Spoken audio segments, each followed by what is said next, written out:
మిథున రాశి మిథున రాశి వారికి ఈ వారం రోజుల కాలాన్ని గనక పరిశీలించినట్టయితే రాశిలో ఉన్నటువంటి గురువుగారు, ద్వితీయ స్థానంలో ఉన్నటువంటి శుక్రాచార్యుల వారు, తృతీయ స్థానంలో ఉన్నటువంటి రవి బుధ కేతువులు వెరసి 5 గ్రహాలు చాలా అద్భుతమైన ఫలితాలను ఇస్తూ ఉండగా, దశమంలో ఉన్నటువంటి శనిగారి యొక్క స్థితి కూడా సహకరిస్తోంది. ఉద్యోగ స్థానం ఇన్ని గ్రహాలు బాగుంటూ ఉండగా వీరికి తిరుగులేని విధంగా ఉంటుంది.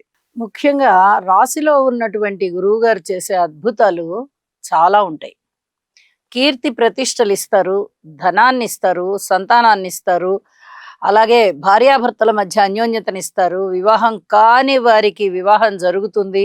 వివాహం జరిగే దిశగా అనుకూలమైన మార్పులు జరుగుతాయి. అంటే సంబంధం కుదరడము, మాట్లాడుకోవడము, ఫలానా అప్పుడు నిశ్చయం చేసుకుందాము, నిశ్చయ తాంబూలాలు తీసుకుందాము అని నిశ్చయం చేసుకోవడము, ఇలాంటివన్నీ కూడా చాలా చాలా బాగుంటాయి. కుటుంబం చాలా అన్యోన్య కుటుంబంగా ఉంటుంది. ఐకమత్యం బాగుంటుంది.